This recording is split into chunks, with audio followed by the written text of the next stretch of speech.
Morning student. आज हम लोग चोल प्रशासन की विशेषताएं जानेंगे।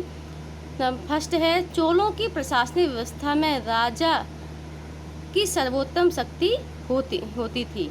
राजा की ही सर्वोत्तम शक्ति होती थी, राजा ही सर्वोच्च था। मंत्रिपरिषद की सहायता से वह शासन चलाता था।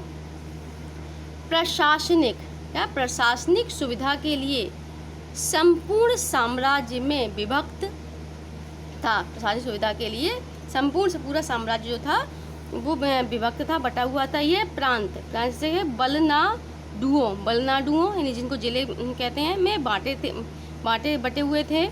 फिर धड़ चोलों की शासन प्रणाली बहुत विकसित और सुव्यवस्थित थी। चोलों की जो शासन प्रणाली थी वो बहुत ही विकसित और सुव्यवस्थित थी।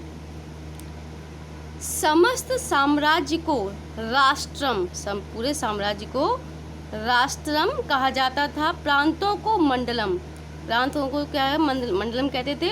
और जनपद को नाडु, गांवों को कुर्रम कहा जाता था। गांव की प्रशासनिक व्यवस्था, गांवों की जो प्रशासनिक व्यवस्था थी, व्यवस्था के लिए अनेक समितियों का गठन किया जाता था जो न्याय, शिक्षा, संचार साधन, जलाशय, धार्मिक समारोहों, मंदिर तथा दान आदि की देखभाल का कार्य करती थी। चोल कला एवं स्थापत्य, चोल कला स्थापत्य क्या था? चोल शासन ने भवन निर्माण में पल्लवों की परंपरा को अपनाया। भवन निर्माण में किसकी परंपरा अपनाई? पल्लवों की। लेकिन मंदिर के आहतों में गोपुरम नामक विशाल प्रवेश द्वार का निर्माण इनकी अनूठी देन थी। गोपुरम नामक जो था विशाल प्रवेश द्वार का निर्माण जिन्होंने कहा, इनकी एक अनूठी देन थी। वैसे तो पल्लव के अनुसार इन्होंने काम किया था। जाता है तंजौर का राजराजेश्वर मंदिर और गेंकोडचोलपुरम में चोलों द्वारा अनेक, राजराजेश्वर मंदिर और गेंकोडचोलपुरम में चोलों द्वारा अनेक भव्य मंदिरों का निर्माण कराया। स्थापत्य कला के अनुपम उदाहरण हैं। स्थापत्य कला के बहुत सारे उदाहरण हैं। मूर्ति निर्माण भी पराकाष्ठा पर थी।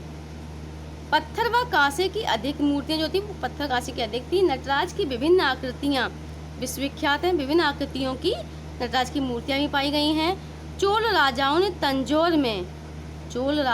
तंजौर में 14 मंजिलों वाला, कितना? 14 मंजिलों वाला बृहदेश्वर मंदिर का निर्माण कराया। इसमें धातु से बनी नटराज मूर्ति है। कहता है साहित्य, संस्कृत व तमिल दोनों भाषाओं की उन्नति बहुत ज़्यादा हुई, लेकिन इनके समय में तमिल की ज़्यादा हुई थी। कंबन ने रामायण की रचना तमिल भाषा में की। कंबन नाम के जो कवि हुए हैं, साहित्यकार हुए, उन्होंने रामायण की भाषा तमिल भाषा में की। दक्षिण के प्रसिद्ध महाकाव्य सिप्पा दिकारम और मणिमेखले महाभारत और रामायण के समान ही महाकाव्य माने जाते हैं। रामायण व समान थे। संस्कृत जो कवि हैं दंडी, जो कि पल्लव नरसिंह वर्मन सेकंड की राज्यसभा में थे। तमिल की विशेष उन्नति हुई। 8वीं से 12वीं सदी को दक्षिण भारत का नवजागरण काल रहा है।